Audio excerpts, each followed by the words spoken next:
दोस्तों, क्या आप जानते हैं कि भारत में 7 शांति स्तूप है और उनमें से एक हमारे लद्दाख में है।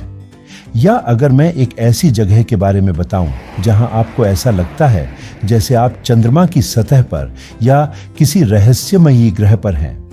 या अगर मैं आपको बताऊं तो चुंबकीय पहाड़ियों की घटना का तर्क है कि यह एक ऑप्टिकल भ्रम या भगवान का कार्य है, आप आश्चर्यचकित होंगे। इसी तरह मैं आपके लिए लद्दाख पर कई तरह की कहानियां, मिथिक और तथ्य लेकर आया हूं जो निश्चित रूप से आपको कभी नहीं बताए गए थे। दोस्तों, मैं रुद्रदेव हूं। अपने चैनल अर्थ ड्वेलर रुद्र में आप सभी का स्वागत करता हूं। देखते रहें, शेयर करें और मेरे चैनल को सब्सक्राइब करें।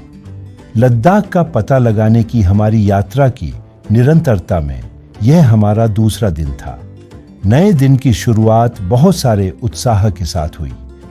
सुबह के 7 बजे हैं, हम उठे। बाहर का तापमान 2 डिग्री था। होटल की खिड़की से हमें हल्की बर्फबारी का अनुभव हुआ। खिड़कियां रिमझिम बर्फ के टुकड़ों की हल्की आवाज से गूंज रही थीं।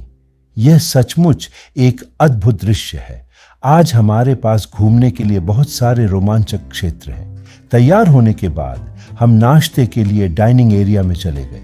लेक रुक होटल का नाश्ता वास्तव में अच्छा था और हमें ज्यादा इंतजार नहीं करना पड़ा। नाश्ता खत्म करने के बाद हम अपनी पहली मंजिल यानी हॉल ऑफ फेम की ओर बढ़े। हॉल ऑफ फेम भारतीय सेना द्वारा उन बहादुर भारतीय सैनिकों की याद में बनाया गया एक संग्रहालय है जिन्होंने भारत पाक युद्धों में मातृभूमि की रक्षा करते हुए अपने प्राण न्यौछावर कर दिए। लेह कारगिल रोड से 5 किलोमीटर का सफर तय करने के बाद हम हॉल ऑफ फेम म्यूजियम पहुंचे। पर्यटक वाहनों के लिए एक बड़ा कार पार्किंग क्षेत्र है। हॉल ऑफ फेम के सामने शांत दिखने वाली भगवान बुद्ध की एक मूर्ति एक संदेश के साथ खड़ी है जिसमें लिखा है, हजारों लड़ाइयां जीतने से बेहतर है कि आप खुद पर विजय प्राप्त करें, फिर जीत आपकी है। इसे आपसे छीना नहीं जा सकता, स्वर्गदूतों या राक्षसों, स्वर्ग या नरक द्वारा नहीं। इस संदेश का बहुत गहरा अर्थ है और यह मानव जाति के लिए सबसे महत्वपूर्ण सबक में से एक है। आपको प्रति व्यक्ति 25 रुपए, संग्रहालय के अंदर फोटोग्राफी के लिए 50 रुपए का भुगतान करना होगा। टिकट खरीदकर हम संग्रहालय के अंदर दाखिल हुए। 2 मंजिला हॉल ऑफ फेम संग्रहालय विविध वर्गों को प्रदर्शित करता है। ऊपरी मंजिल की ओपी विजय गैलरी कारगिल युद्ध के हथियारों और कब्जे में ली गई वस्तुओं को प्रदर्शित करती है और सियाचिन में सेना के जीवन को प्रदर्शित करती है। भूतल पर कारगिल युद्ध की तस्वीरें, शहीद सैनिकों के सम्मान में एक मार्मिक लेस्ट वी फॉरगेट दीवार और ऑपरेशन विजय के लिए एक वृत्त चित्र कक्ष है। The last post captain Vijayan Thapar का भावनात्मक विदाई पत्र प्रदर्शित करता है। भूतल में लद्दाख के इतिहास, संस्कृति को भी शामिल किया गया है और लद्दाखी पोशाक फोटोशूट के साथ एक स्मारिका दुकान भी उपलब्ध है। यह सैनिकों के बलिदान और साहस के प्रति एक भावभीनी श्रद्धांजलि है। जैसे ही हमने प्रवेश किया, हमारा परिचय एक सेवानिवृत्त भारतीय सेना से हुआ जो कारगिल युद्ध का हिस्सा था। उन्होंने हमें कारगिल युद्ध की वास्तविक कहानी के बारे में बताया कि कैसे 1999 के दौरान पाकिस्तानी सेना ने आक्रमण किया और विभिन्न चौकियों पर कब्जा कर लिया। उन्होंने यह भी बताया कि कैसे बाद में भारतीय सेना ने अपनी रणनीति से सभी कब्जे वाली चौकियों को घुसपैठियों से मुक्त करा लिया। उन्होंने लद्दाख के ऐसे भीषण ठंडे वातावरण में एक सैनिक के जीवन के बारे में भी बताया। यह हमारे देश की सुरक्षा सुनिश्चित करने के लिए हमारे सैनिकों द्वारा किए गए महान बलिदानों की याद दिलाता है। हॉल ऑफ फेम को एक आवश्यक स्थान माना जाता है जो 1999 के समय कारगिल की लड़ाई में भाग लेने वाली सेनाओं और सैनिकों की महान और शानदार वीरता की कहानी को चित्रित करता है।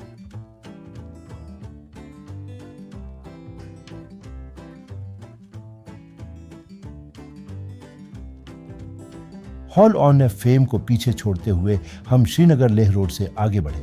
सुरम्य प्राकृतिक सुंदरता से घिरे लद्दाख में सड़क मार्ग से यात्रा करना एक मनोरम अनुभव है। परिदृश्य विस्मयकारी पहाड़ों, प्राचीन नदियों और लुभावने दृश्यों के साथ सामने आता है जो इस हिमालयी क्षेत्र के मनमोहक और ऊबड़ खाबड़ इलाकों के माध्यम से एक अद्भुत यात्रा का निर्माण करता है। करीब 2.5 घंटे, करीब 25 किलोमीटर का सफर तय करने के बाद हम गुरुद्वारा पत्थर साहिब पहुंचे। यह लेह की परिधि में लेह कारगिल रोड पर है। इसका निर्माण श्री गुरु नानक देव जी की स्मृति और सम्मान में किया गया था। पूजा स्थल न केवल शेखों के लिए बल्कि सड़क से गुजरने वाले सभी समुदायों के किसी भी आगंतुक या पर्यटकों के लिए भी पवित्र है। किसी भी गुरुद्वारे में कोई प्रवेश शुल्क या टिकट नहीं है। प्रवेश द्वार पर हमें सिर पर लगाने के लिए नारंगी हेयर बैंड की पेशकश की गई और शो को हटाने और निर्दिष्ट क्षेत्र में रखने के बाद किसी को मार्ग में बहते पानी से गुजरना होगा जो के पैरों को साफ करेगा। यह पूजा स्थल सिख धर्म के इतिहास की एक बहुत ही महत्वपूर्ण घटना से जुड़ा है। गुरुद्वारा श्री पत्थर साहिब वर्ष 1515 से 1518 में गुरु नानक जी की यात्रा के दौरान एक चमत्कारी घटना के प्रमाण के रूप में खड़ा है। लोक कथाओं के अनुसार गुरु जी के ध्यान से परेशान एक राक्षस ने उन्हें खत्म करने के लिए एक विशाल पत्थर फेंका था। आश्चर्यजनक रूप से जैसे ही पत्थर ने गुरु जी को छुआ वह मोम में बदल गया, जिससे उन्हें नुकसान से बचाया गया। अपनी गलती को पहचानते हुए पश्चाताप करने वाले दानव ने क्षमा मांगी और गुरु जी ने उसे मानवता की सेवा के लिए अपना जीवन समर्पित करने का काम सौंपा। 1970 में गुरु नानक के आकार जैसा एक शिलाखंड, जिसे रहस्यमयी पत्थर माना जाता है, खोजा गया था। भारतीय सेना ने स्थानीय लोगों के सहयोग से इस दिव्य घटना की स्मृति में गुरुद्वारा श्री पत्थर साहिब का निर्माण किया। यात्री नियमित रूप से प्रार्थना करने और आशीर्वाद लेने के लिए साइट पर रुकते हैं। इसके अतिरिक्त प्रत्येक रविवार को सेना के अधिकारी गुरुद्वारे में सार्वजनिक सेवा के लिए स्वेच्छा से भाग लेते हैं, जो इसके आध्यात्मिक महत्व को समृद्ध करता है और करुणा और परिवर्तन की स्थायी कहानी को रेखांकित करता है। गुरुद्वारे से हमने सबसे पुराने अलची मठ की ओर अपनी यात्रा फिर से शुरू की, जो लगभग 30 किलोमीटर की दूरी पर था।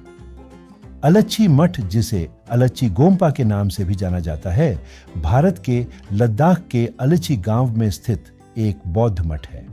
भारत के लद्दाख में 10वीं शताब्दी में ऋणचेन झंगपो द्वारा स्थापित अलची मठ पहाड़ी के बजाय निचली भूमि पर स्थित होने के कारण विशिष्ट है।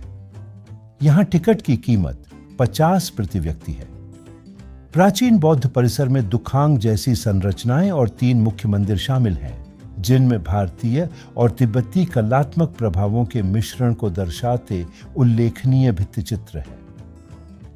बौद्ध देवताओं, मंडलों और धार्मिक विषयों को चित्रित करने वाली अपनी अच्छी तरह से संरक्षित कलाकृति के लिए प्रसिद्ध अलची एक सांस्कृतिक रत्न के रूप में खड़ा है, जो क्षेत्र में तिब्बती बौद्ध धर्म की समृद्ध विरासत में रुचि रखने वाले आगंतुकों और तीर्थयात्रियों को आकर्षित करता है। लद्दाख के अलची गांव में शक्तिशाली सिंधु नदी के तट पर स्थित अलची मठ सबसे पुराने बौद्ध शिक्षण केंद्रों और हिमालयी खजाने में से एक है। अलची का प्यारा गांव लेह श्रीनगर राजमार्ग पर खालसी तहसील में लेह शहर से 66 किलोमीटर दूर लद्दाख के निचले हिस्से में स्थित है। मठ से हम लामायुरू की ओर बढ़े। यह क्षेत्र अद्वितीय परिदृश्य के लिए प्रसिद्ध है, जिसे मूनलैंड के नाम से भी जाना जाता है। लामायुरू मठ लेह से 127 किलोमीटर की दूरी पर पीम्पै 10 मीटर की ऊंचाई पर स्थित है। लेह से एक दिन की वापसी यात्रा में लामायुरू को आसानी से कवर किया जा सकता है।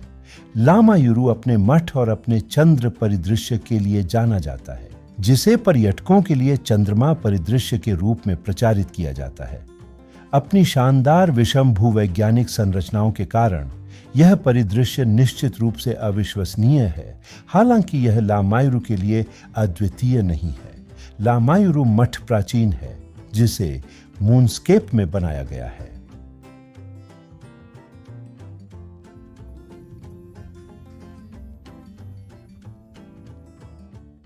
लामायुरू से हम उसी रास्ते लेकरूक होटल की ओर लौटने लगे। श्रीनगर लेह राजमार्ग के माध्यम से लगभग 82 किलोमीटर की यात्रा करके हम लद्दाख के प्रसिद्ध स्थानों में से एक पर पहुंचे, जो झांसकर और सिंधु नदी का संगम है।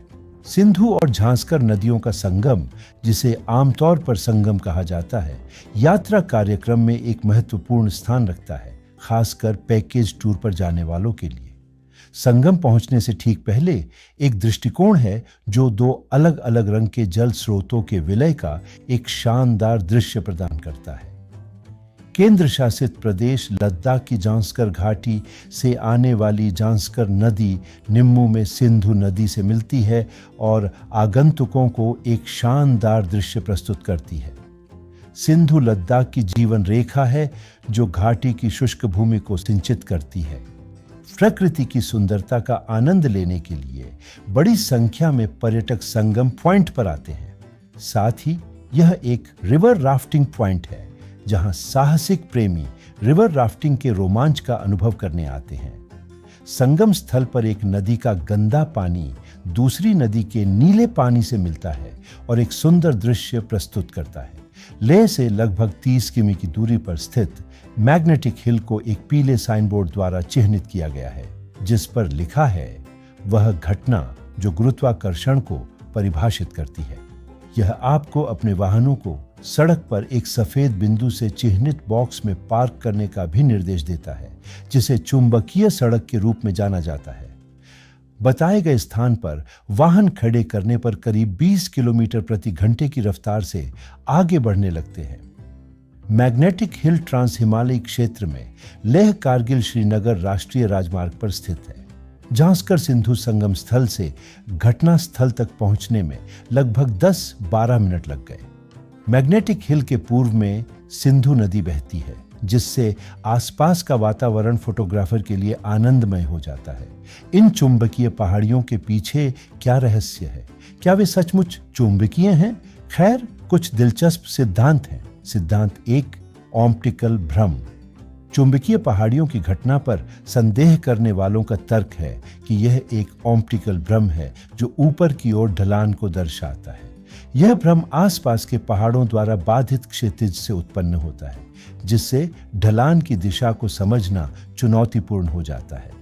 इसे सत्यापित करने के लिए Rajasthan institute of engineering and technology के छात्रों ने एक मैग्नेटोमीटर का उपयोग किया, जो चुंबकीय क्षेत्र की ताकत को 25 से 60 माइक्रोटेस्ला तक मापता है। शोधकर्ताओं ने इस विचार को खारिज करते हुए निष्कर्ष निकाला कि यह क्षेत्र बल लगाने के लिए पर्याप्त शक्तिशाली नहीं था कि यह कारों सहित वस्तुओं को खींच सकता था। बहस जारी है। रहस्यमय चुंबकीय पहाड़ियों की धारणाओं और देखे गए ऑप्टिकल भ्रम की प्रकृति को चुनौती दी जा रही है। सिद्धांत 2, एक अधिक विचित्र सिद्धांत स्थानीय लोगों द्वारा बताया गया एक मिथक है। इस मिथक के अनुसार ये पहाड़ियां एक रास्ता हुआ करती थीं, जो लोगों को सीधे स्वर्ग तक ले जाती थी। जो लोग अच्छे थे और स्वर्ग में स्थान पाने के योग्य थे, उन्हें पहाड़ों की ओर खींच लिया गया, जबकि जो अयोग्य थे वे नहीं थे। माना जाता है कि पहाड़ियों ने अपनी अलौकिक दैवीय शक्ति को बरकरार रखा है। यह सिद्धांत कितना मनोरंजक है। इसके बावजूद वास्तव में बहुत कम लोग इस पर विश्वास करते हैं। श्रीनगर लद्दाख रोड पर चलते हुए मैग्नेटिक हिल्स से लगभग 42 किलोमीटर की यात्रा करने के बाद हम शांति स्तूप पहुंचे। यह 3,609 मीटर की ऊंचाई पर स्थित है और लेह से 5 किलोमीटर की दूरी पर स्थित है। कोई प्रवेश शुल्क नहीं है। पार्किंग स्थल से हमें लगभग 500 सीढ़ियों तक ऊपर जाना था। भारत में कुल 7 शांति पगोड़ा या शांति स्तूप है। शांति स्तूप का निर्माण जापानी बौद्धों और लद्दाख बौद्धों दोनों द्वारा किया गया था। उपलब्ध साहित्य के अनुसार मूल विचार महान राजा अशोक का था। बाद में निचिदात्सु फोहुसी ने शांति के प्रतीक के रूप में अपने विचार को आधुनिक समय में लागू किया। शांति स्तूप उत्तर भारत में लद्दाख के लेह जिले के चांसपा में एक पहाड़ी की छोटी पर एक बौद्ध सफेद गुंबद वाला स्तूप चोरटेन है। इसका निर्माण 1991 में जापानी बौद्ध भिक्षु ग्योम्यो नाकामुरा द्वारा किया गया था। शांति स्तूप के आधार पर 14वें दलाई लामा द्वारा स्थापित बुद्ध के अवशेष रखे हुए हैं। स्तूप न केवल अपने धार्मिक महत्व के कारण बल्कि अपने स्थान के कारण भी पर्यटकों के आकर्षण का केंद्र बन गया है, जो आसपास के परिदृश्य का मनोरम दृश्य प्रदान करता है। सूर्योदय और सूर्यास्त को शांति स्तूप से सबसे अच्छा दृश्य प्रदान करने वाला माना जाता है। रात में स्तूप रोशनी से जगमगाता है। तो दोस्तों, मेरा सुझाव है कि आप सूर्यास्त के समय स्तूप का दौरा करें। स्तूप पर्यटकों के लिए सुबह 8 बजे से शाम 8 बजे तक खुला रहता है। शाम के लगभग 7 बज रहे थे। हम पहले से ही थके हुए थे और ठंड शुरू हो गई थी। जल्द ही हम होटल ले करूक वापस आ गए। रात्रि भोजन के बाद हम गहरी नींद में सो गए। दोस्तों, इस तरह लेह में हमारा दूसरा दिन खत्म हुआ। तीसरा दिन कहीं अधिक रोमांचक होगा, क्योंकि हम शक्तिशाली खारदुंगला की ओर बढ़ेंगे, जो समुद्र तल से लगभग 5349 मीटर ऊपर है और तापमान 15 डिग्री के आसपास है। तो दोस्तों, बने रहिए। हम अगली कड़ी में अपनी लद्दाख यात्रा जारी रखेंगे। तब तक के लिए सभी को अलविदा।